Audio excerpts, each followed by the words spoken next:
Got everything all set. That's right, Jen. Nice to see you. That's right. How you doing, been? man? Good to see you. Good to see How's you. things? Say hi to our guys real quick. Columbus, this is Joe, Chris, and Yeah, we said hi. all right on the way in. And we'll have you sit. We should brush you up on some makeup. This week. Do you want a little touch of makeup? They threw a little on me just to help with the lighting, so Yeah, you can just okay. get rid of the shine. Great. We'll be all right. Sure, I'm shining. Keep it. I like, I know we're doing the blood pressure thing, but I meant to tell you, when you did the radio thing, I enjoyed this. This was good. Thank you. Some good stuff in there.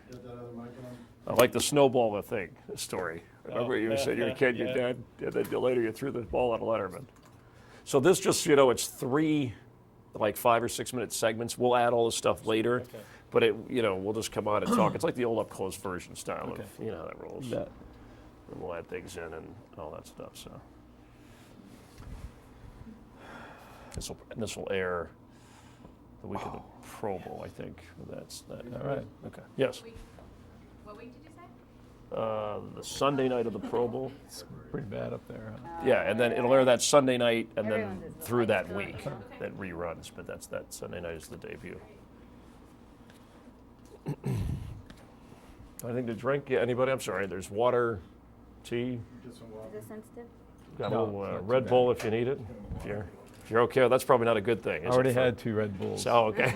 So I know you're doing this nonstop. Can you hand me that bottle there? I'm sorry. That's right. I opened one. No, I'm You okay. want to leave it? Yeah, you can leave Okay. it. It doesn't bother me. Thank you. You're good. You have? Is it? I know you have one daughter at Notre Dame. Is the other one She's in Notre Dame too. 2? So both of them Yeah. are there now. Okay. Yeah. All right, here we go. Hair's You, all right. you need like a double wide to Bring get down that. a little bit of you for me. Hair's all right, Jeb. It's whatever. Okay. Joe, just a little. Are you going to Detroit at all, or? I'm leaving this early evening. And then Right there, okay. yeah. Heading back. Yeah. Maybe there for a couple of days. You're not staying through the whole. No, I'm coming. We finish up Friday afternoon. And I'm then you trying to catch my son's basketball game Friday night. Oh, okay. Get back to the West Coast. Yeah, and then my other son plays Sunday morning. Wow. Okay. So- Both basketball. Yeah. Right for the. Okay. What's the season? Yeah. Yeah, no, off the record, Detroit this time of year. You remember you played that one Yeah. back. I guess people had trouble getting to the game, and Yeah. They said it's supposed to be 40s and 50s. I talked to Okay. a guy back there yesterday or Okay. the day before, yesterday, and he said, yeah. not that bad. Looks good. No. That looks Okay. good. So it's supposed to be relatively mild. Lock in here. Good. Let's try it. You all right? All right, we're ready. Hold on, stand by Oh, just a second. okay. Well, you need to kill the air, or We'll set that right now. hopefully roll through this so we. Chris, there can we you go. turn that light off for me Sketchy. now there? You watch Jen for your 5 minutes. Fine, okay. So what I'll do is when we get to the end of the segment, so we'll have more with Joe in a moment. We'll just Okay. stop and then pick it back up. All right, Chris, you good? You dialing? Ready? I'm ready. Dave? All right, whenever you're ready, Chris. All right, ready? Yep. Thanks for joining us. It's great to talk with Joe Montana, 16 years in the NFL, 4 times a Super Bowl champ, 3 times the MVP in those games. It's good to see you again. It's good to see you. Thank you. Talk about those Super Bowl memories, which we'll cover. I remember when you left the game, you said you were worried about how you would replace the rush of being in a football game, that kind of drive and energy that you had. How have you found that over these years? Well, it's been hard to replace, really. I think one of the things I've done, I don't do enough of, but I have some cutting horses that I get to compete on every now and then. And unless you've seen them, it's really hard to explain what they do. But you have 2.5 minutes to go through this whole process and separate a cow, put your hand down, and try to keep it from getting back to the herd. It's pretty. So you're like pretty a cowboy. nondescript. Yeah, it's like a Rodeo. cowboy, but it's really, it gets your heart going. And the other one is, which I like the feeling, but I don't like the not having control of, is watching my boys are competing in basketball and football, and it's fun to watch and gets your heart going, but it's just hard when you can't step in there and do anything. Yeah, So- now you know how your dad felt when you were playing as a kid, right? You're probably right. Yeah, it was a different run. Now, I was amazed, like many people, to find out that Joe Cool, right, the calmest of all athletes in any sport, but when you have the success you do, had battled blood pressure and still do today. Yeah, I was diagnosed back in 2002, and I've been a part of this BP Success Zone program now for we're getting our third season. And it's being sponsored by Novartis Pharmaceuticals, and we're out there trying to motivate people with high blood pressure to get with their doctor, set a healthy blood pressure goal, develop a treatment plan, and then work together to reach that goal. And because it affects 1 in 3 American adults, which is about 65 million Americans. So this is something that we're not looking for a cure. We have a way to help with this problem. It's recognizing it, right, and spotting it and knowing whether you have it or not. Yeah, that's the hardest part. It's getting people to go in and find out what their blood pressure is, because I think we're all so afraid to say something's wrong with me, Right. And well, how did you? And this happened after your football playing days were over. Yeah. So you had it through those playing days? No, I did not. Okay. I was fine till then, and actually, I was diagnosed because my wife said I should be going to the doctor at least once a year once I turned 40, and I was going in for a yearly physical, and from the year prior till then, I was fine. And as I went in for this term, I was just hoping to check that box and get out of there, but it was elevated. She sent me to the cardiologist, and then we started working on a medication for me, and I was surprised the first one didn't work. And finally she put me on a combination of medicines that called Latrell, which is two medicines in one tablet, that really helped control my blood pressure. And I think that's the real key, is getting with your doctor, making sure there's the right medication, because if someone can make, you'll have to make a lifestyle change. Right. Pick up. I had to start exercising again regularly, starting eating a little bit healthier. But all that being said, if I can make the changes necessary, I think a lot of people can and shouldn't be afraid of it. And was it that visible, or is it something that maybe, because you picture somebody's hyper, that okay, maybe they have a problem with high blood pressure? You were always seen so calm and low key. Yeah, there's no symptoms with this thing, and in fact they call it the silent killer for that reason. And Dr. Rippey, who's not on this trip with us, but usually says, usually the way you find out in your first symptom is a heart attack or stroke, and there's no way to find out about it when it's as simple as taking your blood pressure. So this is something we've got a great website for people who wanted a little bit more information, getbpdown.com. And for those who are afraid of the computer, 877 get BP down. But this is something that we feel we can have a dramatic effect on people and their lives by helping reduce their risk of heart attack and stroke. It's a cause for you. The definition of calm for you in a game, is that where you felt most comfortable? I mean, we know about the 31 fourth quarter comebacks in your playing days, but you seemed very comfortable in that environment. I just liked competition, and I don't know whether it was comfortable or not, but I wasn't afraid to be there. In fact, the more challenging it was, the better it felt and more interesting it was at the time. So, plus I was surrounded by a lot of great teammates, and when you have guys who are striving for the same thing that you are and at the same level you are, it makes accomplishing things a lot easier. When were you most nervous in a football game, or were you? Before it started. Yeah. I think one of the things I remember to this day, one of my boys saying, "Hey," I said, are you ready for your game today? He goes, "Yeah, but I'm really nervous." And I said, "Well, that's good." I said, "It's good to be nervous, because that tells me that you're worried about how you're going to perform, because if you don't really care, then you won't be nervous.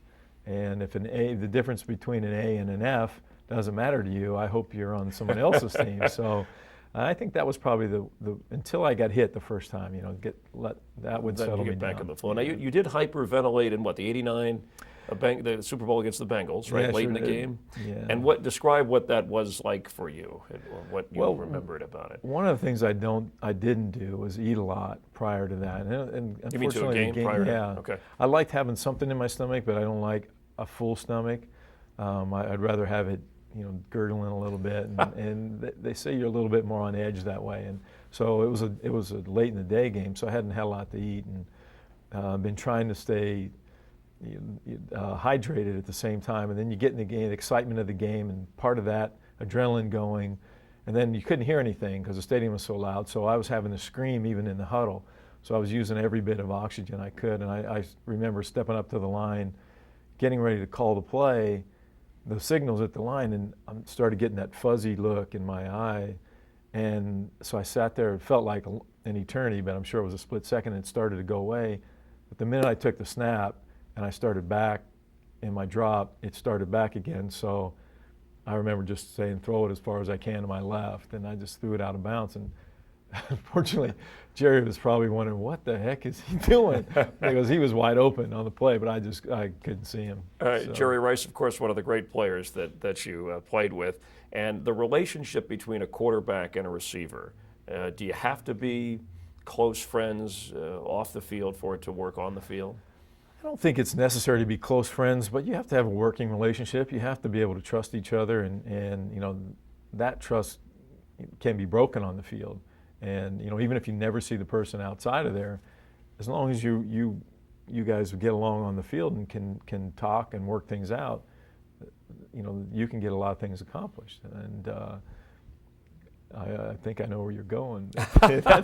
Where are we going? We going with TO. Oh, you want to get a TO? But before we do that, okay. I want to know: did you and Jerry hang out socially during those years, away from the football? Did we ballroom dance? So yes, there you go. No. I hope. dancing. Hopefully, you're better than he is at that. We kid Jerry. No, not really. What did you we think saw about it- by the way, when you saw him trying to dance? I was a little nervous in the beginning because I knew he was nervous, and Okay. but he's still hanging in there. So I can't take my money off of him yet. All right, But, so well, you. no, you know, we saw each other, you know, at certain places, but you know, it wasn't one of those things where we're always You were hanging together. out. Yeah. Okay. So along the lines of Terrell Owens and wherever he winds up next, if you're the quarterback, what would you have to know before he would be on your team where you would give him the thumbs up? Well, I think you probably can see just about everything. It's just, you know, whether you're willing to put up with a lot of that and, you know, see how he comes. And it's like everybody's saying, it's not that first year, it's that second year.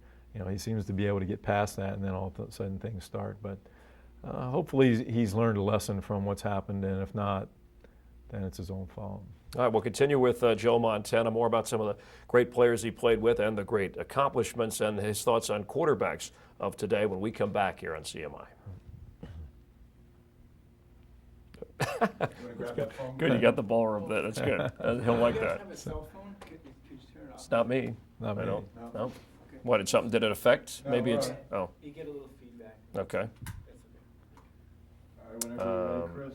Give me just a second here. I just want to talk a little bit. Okay. You all right? Stand by. Any Settle notes or in, anything? please. Settle in if you would, Chris. Okay. Stand by. Good here. Speed. Now we're talking with Joe Montana, who this year turns the age of, forgive me, the big 5-0. Yeah, you look great, right? You still look like you could get out there and throw the ball a little bit and run around. But what is that? Wow, when you hear that, I mean, it means we're all moving on a little bit. Yeah, 50's a different number. 40 was a little bit easier to understand, but 50 is going, well, yeah, you're getting over the hill. Well, I don't know about that, but you do a lot of, now you have daughters, two daughters that are at Notre Dame, where of course you went to school. Yeah, And what's I have a that sophomore, like? and it's actually been pretty nice. You know, it makes it easier when they're both in one place, and you know, they get the same time off, and it makes vacations a little bit easier. But it's great to be able to not only have them there, but you know, still stay involved at the university and get back there whenever I can. And Do they have pressure on them? Obviously, they're not like your sons might if they were to go and play football at Notre Dame. But do they get that, oh, Joe Montana's dad, and does it create some discomfort for them? well, they haven't let us know whether that's taken place or not. But What do you tell them about that well, I think they've famous been name attachment? they've been associated, you know, for such a long time. I think that they become somewhat immune to it to a certain Okay. degree, really because they don't.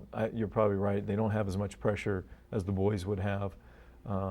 But even then, our two boys have been pretty good about it, even at the young ages they're at, and you know what the expectations are.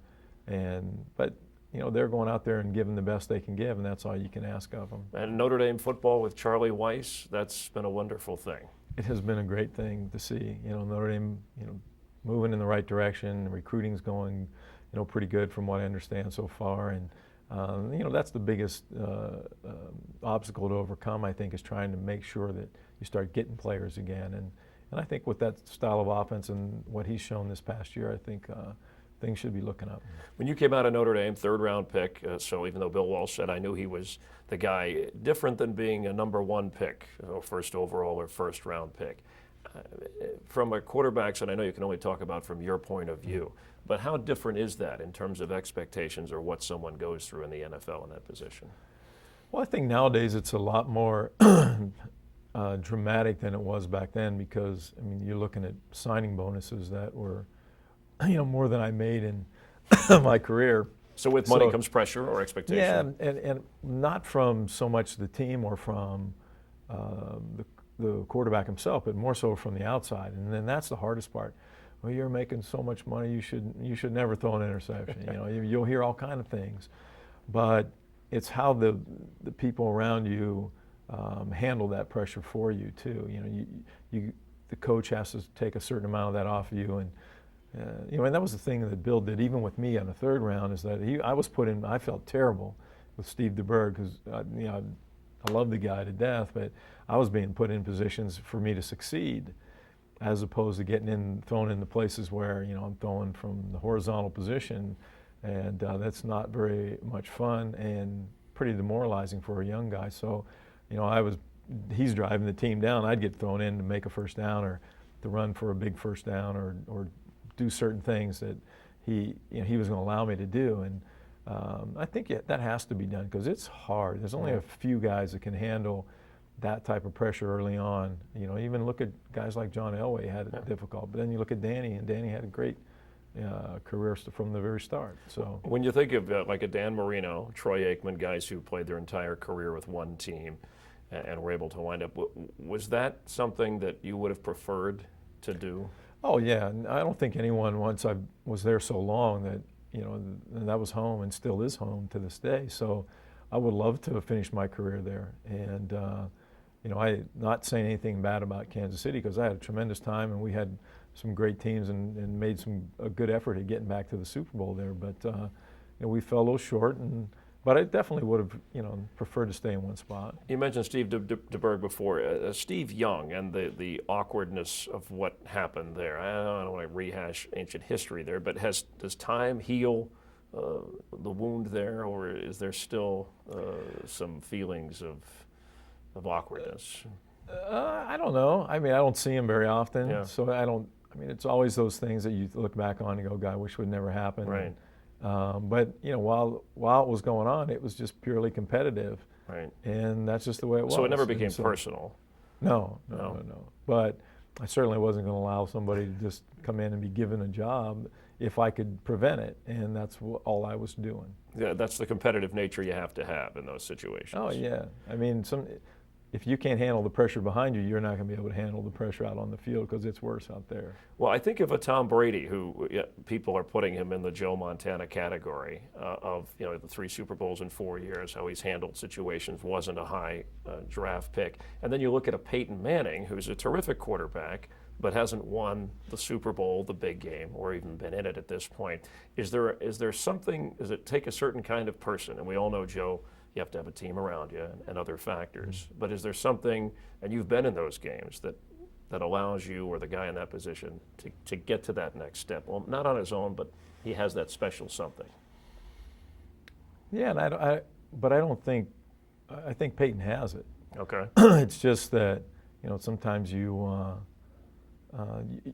run into that game that you don't want to have at the wrong time. And you play so well down the whole year that, it's just like going undefeated. You have to play so long to get undefeated. I mean, so well that you sit there and go, "Guy, if those guys go undefeated in the playoffs, what a difference it is on the pressure side of it to try to make it to the Super Bowl undefeated." And you could feel the air go, "Oh man, I'm glad that's over with." And we always felt that same way. As we just didn't want to go in.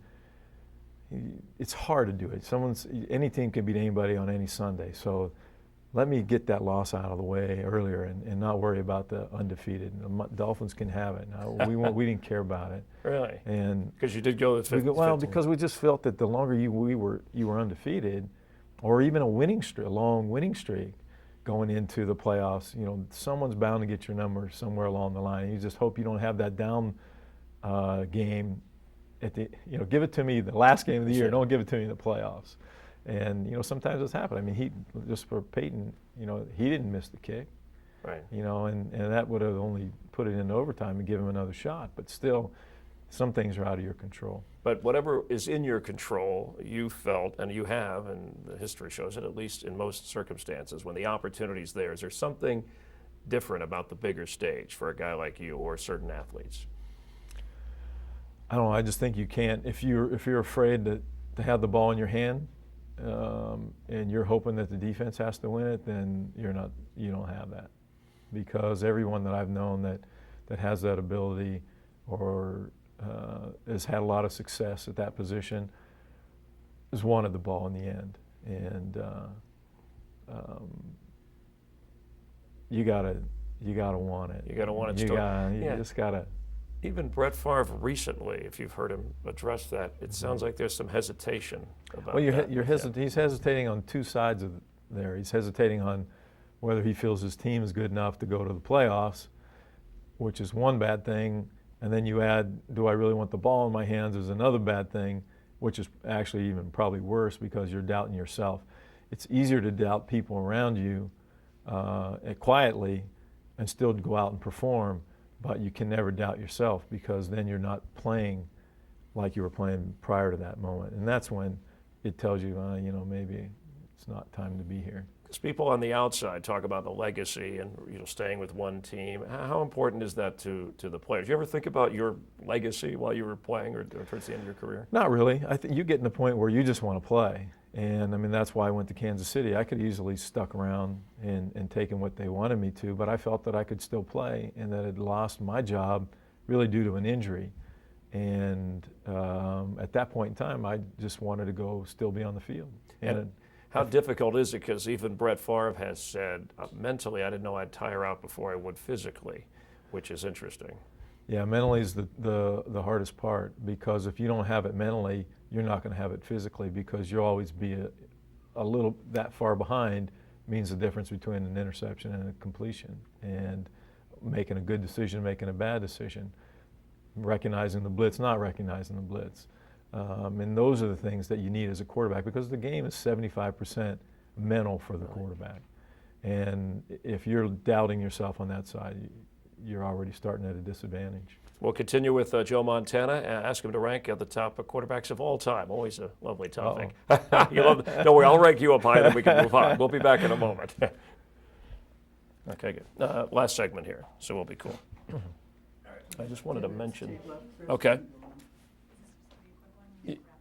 Yeah, I'm sorry. We should within 5 minutes. Okay. I know you got to move. Everybody ready? I just wanted to, let's see, I wanted to make sure I wanted to ease in the book. This is your most recent, you wrote another one, right? Yeah, this is one I just finished. Okay, yeah, I'm gonna, okay, ready? Stand by, guys. All right. Okay, Yes, sir. all right.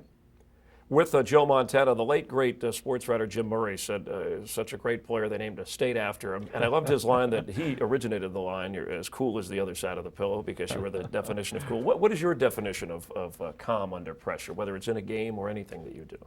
Well, I think you can tell the guys who are, it's really more concentration than cool under pressure. When things get tight, you still have to be able to concentrate. And I think a lot of guys get caught up in the fact that got to hurry, time's running out, as opposed to guys were thinking, like you watch a guy like Brady in the pocket at the end of the game where he's in no hurry, he doesn't look any different than he did in the first part of the game. And you can tell he's concentrating on what's going on down the field. And that's where it has to be. You can't be thinking about the clock because you've worked the clock every week, every day in practice, and you know what you can do, what you can't do, how long it takes to do certain things, and when things need to hurry up more. But I think you have to have pocket presence at that point in time because those guys down the field are what's going to make it happen. You recently put a book, co-authored a book about the winning spirit, which is a lot about success at all different types of things using your football background. You talk about preparation, humility, and leadership. Is it tough to be a strong leader and still be humble? I don't think so. I think anyone who is a strong leader is humbled by the things that other people do as much. And you still have to,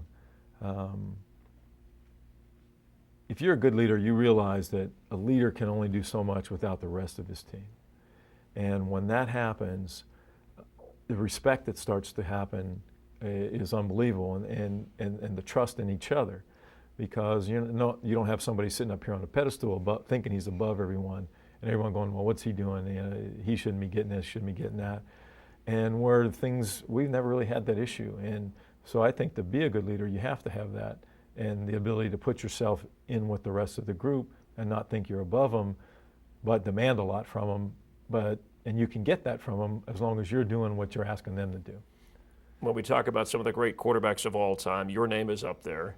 If we take you off the list for a moment, who would you rank as your top 1, 2, or 3? And I know there's different eras, there's different regions. Yeah, I just think you look at, it's hard not to say Johnny U, and you look at Sammy Baugh, and you look at, I just think Danny Marino gets overlooked so much just because, he felt that they'd never won a Super Bowl. Here's a guy that's got numbers that, and you look at, so I just saw Favre's numbers was it this morning working out or yesterday? And he's second in all the categories to Danny. And Danny holds every record known in the NFL just about. So, but Dan didn't win a Super Bowl. But that doesn't take away from his ability, I think, on the football field. And that goes with saying, it's like I always said, we had not a great team and a great defense, and you can't win a championship without great defenses. And Danny's had good defenses, and I'm sure I'll hear about it, but I don't think he ever had one of those great stopper-type defenses that I was fortunate to be a part of a bunch of them. Now, speaking of that, before we let you go, I know you've talked about this, and you've had some time to reflect on your Super Bowl wins. Does time change those at all for you? What's your favorite moment? Do you rearrange them sometimes depending upon what's happening in your life? No, they just all have special meanings. You look at the first one, I don't think it was the greatest game I played or what we played. Defense played well, but it was just not a well-played game. But it was the first one. Still remember the first time walking on a Super Bowl field, hearing the yeas and the boos. And right. The next one was at Stanford, and then the final two with Cincinnati, beating Cincinnati. And, Sam Weich was my coach when I first came in the league. As a quarterback, no better way to go out than to win the Super Bowl throwing a touchdown pass. And then probably the only blowout we had was against Denver. And so. And you even had some concern for the guys on the other side in that game, I remember at some point, wondering, about how they felt being in that game. They had such a great year getting there, and I just tried to imagine myself on there because things just were god-awful for them. It was one of those games like I talked about earlier is that you just don't want to have happen to you in the playoffs, let alone a Super Bowl, where everything goes wrong. And that's what happened. And not that they they're a lot better team than they showed on that Sunday. And we play them again on another Sunday, it might have been different. But when you see a team suffer through that after how long it takes to get to the Super Bowl, knowing that effort, it's hard really to fathom that. In closing, Joe, you always seemed the limelight. You dealt with it, but it wasn't like you basked in that type of thing. How have you done? You're still Joe Montana, but it's a different kind of limelight as years pass. How have you handled that? It's actually been kind of fun.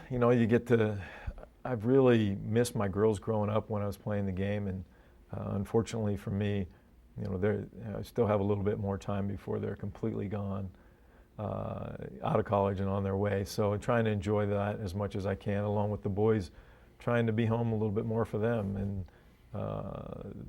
they're at an age right now where they tickle you inside and they make you want to cry at other times because the boys are a lot tougher than the girls yes, were. You're enjoying it. Maybe one day a male Montana at Notre Dame will resurface, right? Oh, I hope so for their sake. All right, well, thanks for your time as always. The memories are great. It's great talking to you again. Appreciate it. You too. Thank you. Joe Montana with us here on CMI. We thank you for watching, and we'll see you next time. Take care. Good. Great. That was Thank smooth. you. Thanks. I'm Appreciate sorry we're running a little long. Don't worry. Making enough data. Thanks a lot. I hope we weren't too far out of the. That's all right. And we covered in the top. That's why I wanted to do it. I wanted to make sure we covered it there, and then people will enjoy seeing this. All right. Well, hopefully I'll see you down the road. If you see Berman at the Super Bowl, pass along a hello for me. I will do that, I'm sure. I saw him at the World Series. He's doing great. So he's upset that NFL primetime, next year they don't do that show. NBC gets it, so he was crushed, but he's doing all right. I'll bet. I know you're gonna run. Thanks a All right, lot, Joe. man. Good to see you. All right, we'll see you Thanks. later on. Okay, Thank you. Thank you. Appreciate it. See you. Thank you.